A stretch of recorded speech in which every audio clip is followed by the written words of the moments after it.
Before Singapore became one of the richest and cleanest countries in the world, it was just a small island, poor, crowded, and deeply uncertain about its future. Imagine a place with no natural resources, no oil, no gold, not even enough clean water to drink. Most people lived in cramped, old houses with no proper roads or stable jobs. Back then, the world looked at this tiny dot on the map and saw no hope. No one believed Singapore could survive on its own. But one man did. His name was Lee Kuan Yew, a young, brilliant lawyer with a sharp mind and an unbreakable will. He looked at the chaos and saw potential. He believed that even the smallest, most resource-poor country could become great if its people were honest, disciplined, and well-educated. This wasn't just a dream.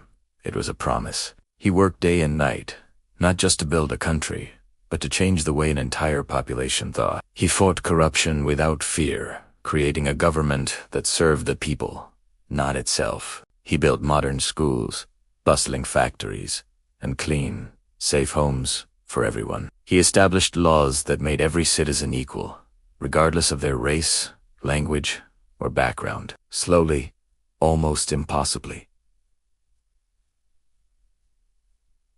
a transformation began. Within a single generation, Singapore went from a struggling, third-world island to a global model of success, a first-world powerhouse. This isn't just the story of a leader. It's the story of vision, of courage, and of unwavering belief. It's the story of how one man, with the support of his people, built a nation from nothing and proved to the world that greatness is not about size, but about the strength of your mind and the fire in your heart. This is the story of Lee Kuan Yew, the man who built modern Singapore. Lee Kuan Yew was born on September 16, 1923, right here in Singapore, which was then a part of the vast British Empire. At that time, Singapore was a crowded, chaotic trading port, ruled by British officers. His family was part of the English-educated Straits, Chinese community, a middle-class family that valued discipline and, above all, education. From his mother, Chua Jim Neo,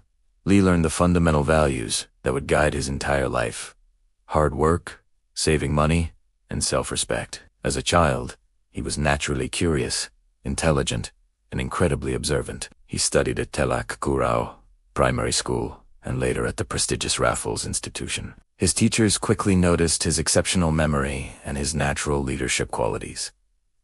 Even during the tough years of the Great Depression, while many struggled, Lee excelled in his studies. He developed a deep respect for discipline and order, values that would one day shape the very fabric of an entire nation. He saw how structure could create stability, a lesson he would never forget. Then, in 1941, everything changed.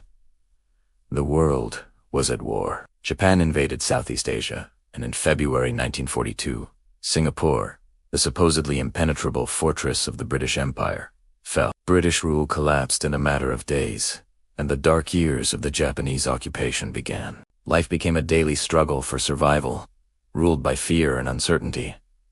Food was scarce. Speaking a careless word could cost you your life. During this time, Lee Kuan Yew, a young man in his late teens, narrowly escaped execution during the Sukching massacre, a systematic screening and killing of Chinese men.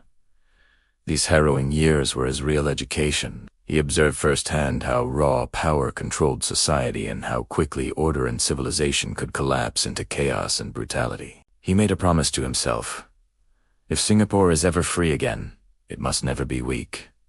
It must never be corrupt. It must never be unprepared. When Japan finally surrendered in 1945, Singapore was free, but it was a broken city, scarred by war and occupation. The experience had forged in Lee a powerful resolve to build something stronger, something that could withstand the storms of history. In 1946, with the war over, Lee traveled to England to study law. He eventually made his way to the prestigious Cambridge University, where he graduated with a rare double-starred first-class honors. In England, he didn't just study law books. He studied how nations were governed and, more importantly, how they failed. He saw the gears of power turning and understood what it took to build a stable, prosperous society. When he returned to Singapore in 1950, he wasn't just a lawyer.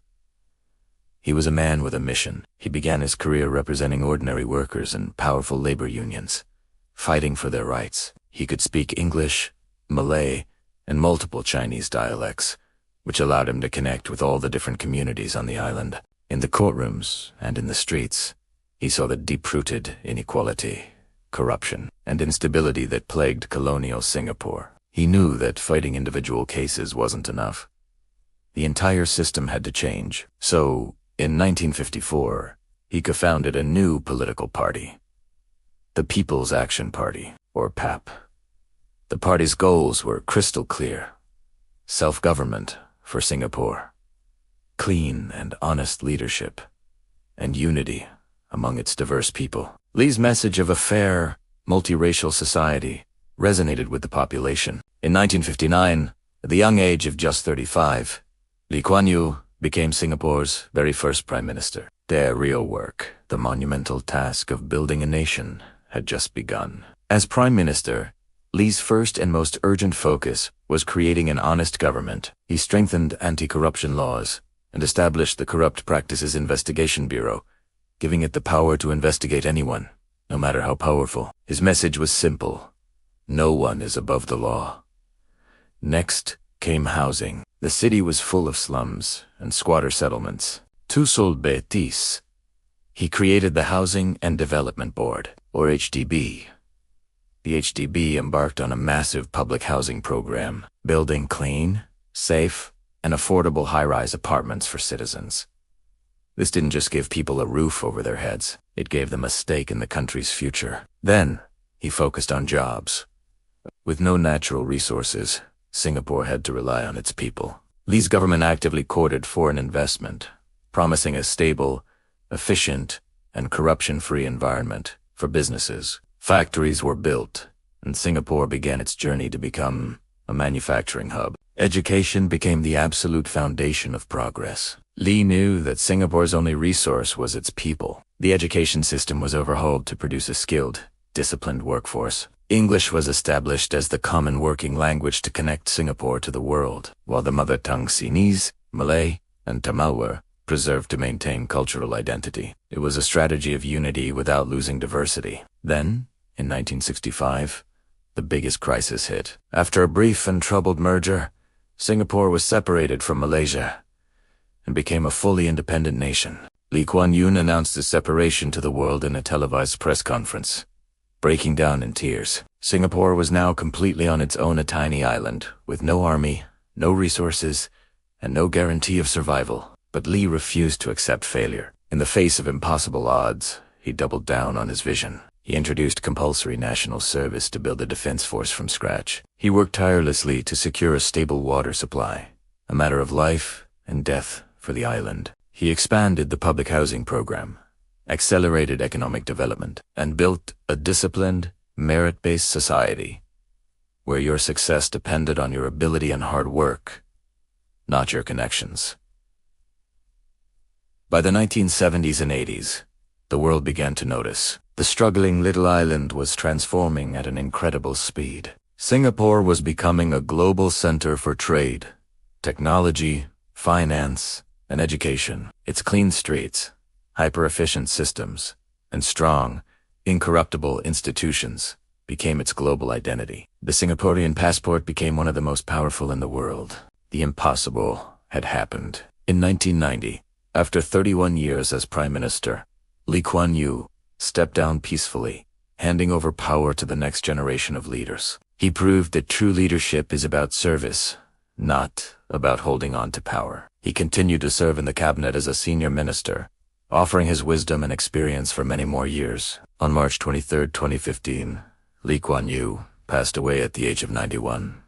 An entire nation mourned. As his funeral procession moved through the streets, hundreds of thousands of Singaporeans stood for hours in the pouring rain to pay their last respects. It wasn't a command performance. It was a spontaneous outpouring of genuine gratitude for the man who had dedicated his entire life to them. Today, Singapore stands as a shining testament to his legacy. It is proof that discipline can shape destiny, that unity can build incredible strength, and that one leader's unwavering vision can truly change the course of history for millions. The story of Lee Kuan Yew is more than just the story of a man. It's the story of the idea that with courage, integrity, and relentless hard work, anything is possible.